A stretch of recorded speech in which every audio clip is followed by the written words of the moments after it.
Hey everybody, ZCrazyG here, back with another CTR video. So as you may have seen on my channel recently, I have been reflecting on Crash Team Racing Nitro Fueled and its post-launch season. I've already taken a look at what I think the game did both right and what the game did wrong. Because as much as I love this game and how fantastic I think it is, I still cannot say it is 100% perfect or exempt from flaw, as is the case with most things. To truly appreciate something for what it is, I feel like you have to accept both its best and worst qualities. The key phrase here being what it is, because yes, while we have analysed CTR Nitro Fueled for what it is, it did get me thinking about what the game wasn't, or more specifically, what it could have been. Throughout its development cycle, there's only so much Beenox are able to implement due to time and resources, so naturally, there is a limit to what can be in the game. Yet so many players have so many wishes for what they would have liked to see in the game, and I'm no different. And so that's what I'd like to share with you guys today. If we were in an ideal world where time and resource restrictions weren't a thing to the devs, what things would I have loved to have seen in the game? So here are my top 5 things I think should have been in CTR Nitro Fueled.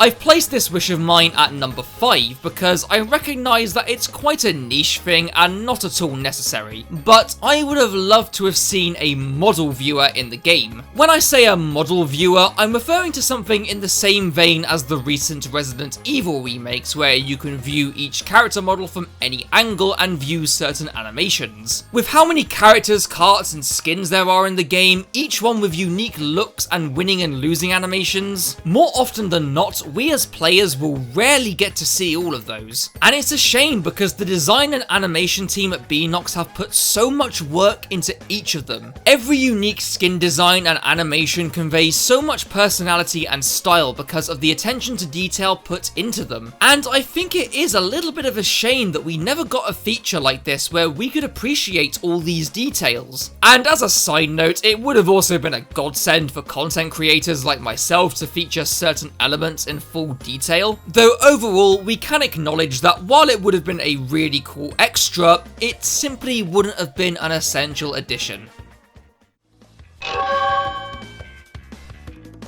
Now, with the number 4 spot, this is a tricky one, as I'm not really in a position to fully comment on this, but I would have loved to have had 60 FPS gameplay. For those who don't understand this term, FPS stands for frames per second, and it is the frequency at which consecutive single frames of animation appear on a display within a single second. The higher this number is, the smoother and more fluent the game runs. Just for some context, the game as it is now runs at 30 FPS. Now, I am in no way an expert on game development, but I do know that 60 FPS is clearly achievable on modern systems, even in more technically demanding games than CTR. Now, what I'm showing you on screen now is gameplay of a modified Switch version to run at 60 FPS. And you can clearly see how fluent and smooth the game can run, and this is on a Nintendo Switch, mind you, the least powerful system of the current generation. So why wasn't 60 FPS enabled in the game? Well, it could be multiple things. Maybe because of the fast-paced and chaotic nature of the game, maybe it could have led to a lag or instability. Keep in mind that all the modded 60 FPS gameplay you are seeing is in the single-player mode. Online mode, which is a big focal point of Nitro Fueled, is a whole different story with a lot more going on for the system to handle at once. Perhaps they stuck with 30 FPS to guarantee an assured smoother experience across all platforms. And while it would have been awesome, there was obviously a good reason why Beenox opted not to. In at number 3 is a feature that I really think is something that the rest of the community would love to have seen as well. This being the ability to save our custom kart loadouts. The customization was such a big part of Nitro Fueled. With so many options, it really took personalization to a high degree, to the extent where the game was able to boast that it had well over 760 million possible kart combinations. So obviously people have spent the game cycle being getting really creative by fully utilizing the customization options to create some fantastic looking loadouts. So why is it that we can't simply save a loadout we've created to use when we'd like? Every time we'd have to completely redo the setup, and that's especially a problem in online lobbies, since you can only customize when you are in a lobby, giving you very little time to do anything. It really is just a simple quality of life improvement that would have been a real time saver in the long run.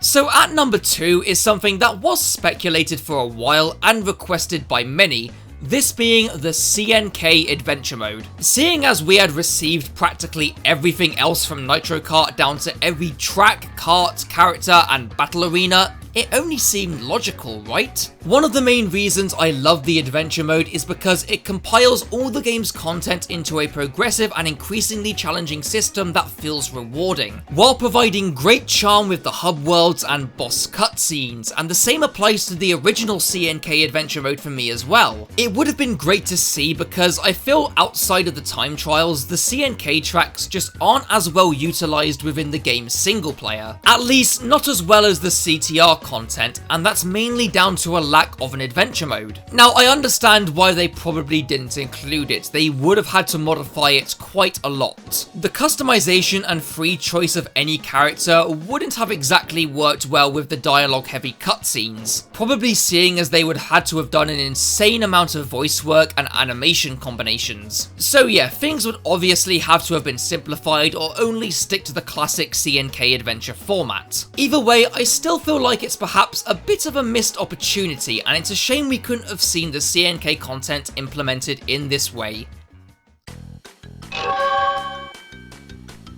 So for my number 1 pick, this kinda carries on from my biggest problem that I brought up in my top 5 things CTR did wrong video, this being the fact that I simply wished that there were more game modes. The only new mode we received was Ring Rally, and hey, it was fantastic, no doubts about that. But I really wish that we got more modes that could be playable across both single player and multiplayer. It's all very well and good adding more tracks, characters, carts and all that, but when you add a whole new way to play with the game, that's when you really shake things up and keep things interesting. There's so many things I'd love to have seen in terms of game modes, custom cups, knockout races or cups, online CTR challenges, the team race mode from Mario Kart. There's so many possibilities they could have gone for, yet they decided to do very little. Truth be told, I would have honestly sacrificed a couple of the Grand Prix if it meant that Beanox could focus on newer game modes. It really would have been, at least to me, a much more investing element to the game post-launch. I know that not everyone may agree on that basis, but that's just how I felt. And while I enjoyed the Grand Prix for sure, the lack of any major alteration or variety in terms of gameplay really left me feeling fatigued and sometimes bored with the game as a whole. I just feel that it would have been such a big factor in really keeping the game more fresh and interesting post-launch.